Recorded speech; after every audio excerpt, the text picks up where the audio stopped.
Maksud ndak dengan sekira tak bisa diketahui isbat atau nafi kecuali syariat. Ayah. Ndak bisa akal menemukan subut atau nafi kecuali syariat yang menyebutkan nafinya, baru akal bisa tahu. Ndak bisa akal sendiri yang isbat atau nafi perkara syariat. Perkara syariat harus syariat yang isbat atau nafi kan. Iya, itu kan baru diketahui oleh akal nanti. Kan beda konsep. Iya beda konsep. Beda konsep. Cuma hukum ini ada 3 pembagiannya kan. Iya. Syar'i, akli ya kan. Nah, namun kalau kita lihat kan, pada akadnya hukum ini kan pasti ada kontribusi akal untuk pendapatnya. Walaupun kalau pada hukum syar'i dengan perantara syariat ya kan, pada hukum adi dengan perantara berulang-ulang. Tetap intinya pada seluruh hukum itu ada akal kontribusi kan. Nah, ini kita berbicara konteks hukum syar'i dan hukum adi ini, akli itu udah jelas ya kan. Nah, namun kenapa pada hukum syar'i dan adi itu lebih dimenangkan aja pada pengungkapan. Pada pengungkapan lebih dimenangkan, contoh kalau dari hukum syar'i lebih dimenangkan pengungkapan syar'i. Tapi sama dengan lebih dimenangkan tidak akan bisa apa kan ada 2 tuh hukum syar'i. Pertama kontribusi akal, yang kedua kontribusi syariat. Ya kan? Kenapa kok yang dimenangkan itu kontribusi syariat? Sehingga nanti akan menghendaki penamaan hukum itu dengan syar'i. Kan itu tuh. Kan itu tuh. Ditinggalkan kontribusi akal sehingga nggak dinamakan hukum dengan hukum akli, tapi dimenangkan hukum syariat nih sehingga penamaan hukum itu dengan hukum syar'i. Ya.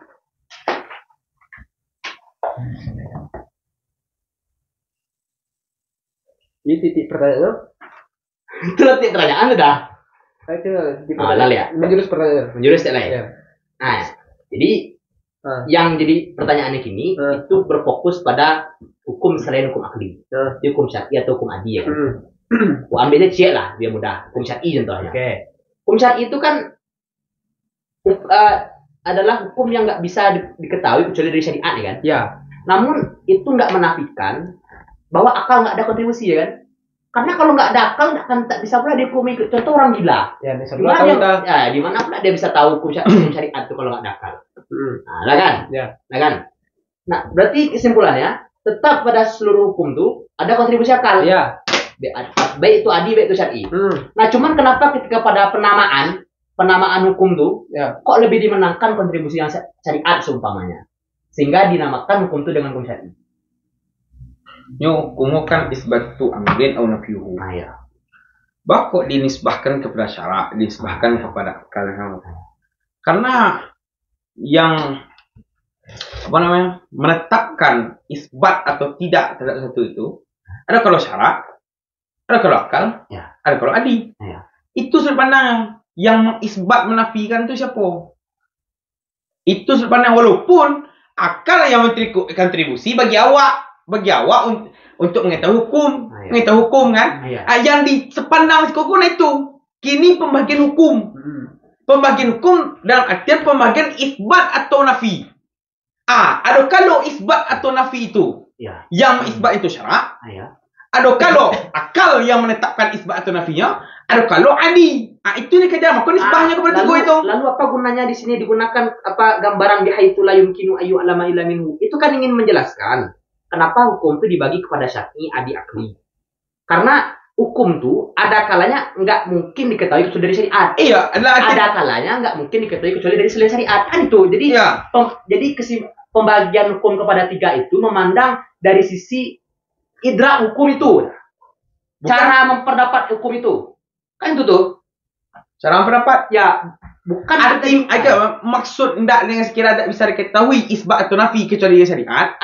Ndak bisa akal menemukan subut atau nafi kecuali syariat yang menyebutkan nafinya, baru akal bisa tahu. Ndak bisa akal sendiri yang isbat atau nafi perkara syariat. Perkara syariat harus syariat yang isbat atau nafi kan. Iya, itu kan baru diketahui oleh akal nanti. Kan beda konsep. Beda konsep. Cuman konsep dibagikannya hukum kepada 3 ini itu konsep cara memperdapat hukum itu, bukan konsep siapa yang menetapkan. Tuh, dia tidak mungkin diketahui kecuali dari syarak. Kan itu tuh, maksud kan itu tuh menafsirkan ayusnada ila syar'i. Kan hukum tuh ada kala disandarkan kepada syarak, disandarkan kepada akal, disandarkan kepada adi. Makna disandarkan kepada tiap-tiap itu apa maknanya? Ini maknanya tidak mungkin hukum itu diketahui kecuali dari syarak, itu hukum syarak namanya. Yang kedua enggak, dan juga ada kalian tidak mungkin hukum itu diketahui kecuali dari akal saja tanpa ada syarak atau berulang-ulang. Nah, seperti itu pula adi nanti. Jadi itu sudut pandang dibaginya kepada 3 itu. Berarti kan tetap pada dasarnya pada seluruh hukum itu ada akal bermain di situ. Kalau enggak akan tahu. Contoh seperti orang gila. Orang gila itu mana tahu dia hukum syariat? Tentu tidak sebut hukum syariat pada dirinya. Hukum syariat kan sebut. Hukum syariat sebut. Dengan siapa yang menyebutkan? Ayat itu makanya dibagi hukum kepada 3 dari sisi memperdapat hukum itu, Pak. Iya, yang memperdapatkan isbat atau nafi itu. Ayat orang gila tadi memperdapat nggak hukum syariat? Enggak, yang pokoknya memandang 3, memandang hakim. Nyolah seperti di dalam kitab Syarah Umul Barahin pokoknya. Bagi 3 itu apa? Memandang hakim. Hakimnya ada kalau syarak yang menghakimi isbat atau nafi, ada kalau akal yang menghakimi isbat atau nafi, ada kalau adi yang menghukumi isbat atau nafi. Indak mudrik, kalau mudrik kan gitu. Ada yang memang mudrik je sih. Mudrik artian je yang menentukan isbat atau nafinya nyo itu. Ya. Akal kau awak kini kok kalau dipandang kepada awak, awak memperdapatkan itu tuh dengan jalan lah ditetapkan oleh hakim. Ada kalau syarak itu tidak ada, awak tu tidak ada bawaan ke situ dalam konsep kini kok. Konsep kini kau menetapkan hukum, lalu hukum dibagi memandang hakim yang menetapkan hukum. Nah, lalu bagaimana mempertanggungjawabkan ibarat ini? Ibarat apa? Ibarat ada indikasi seperti yang Nabil katakan tadi. Dalam artian tidak diketahui kecuali dari syarak, akal tidak menemukan subut atau nafi kecuali syarak yang menetapkan subut atau nafi terlebih dahulu. Tidak bisa akal tu menemukan subut atau nafi pada hukum syarak. Dalam artian akal yang menghukumi subut atau nafinya pada hukum syarak seperti orang Mu'tazilah. Tapi syarak lah yang menetapkan subut atau nafinya. Maka ketahuannya dari syarak, bukan akal sendiri yang menemukan subut atau nafi pada hukum syarak. Ya, bukan akal sendiri. Berarti akal ada di situ. Bukan akal sendiri itu bukan akal.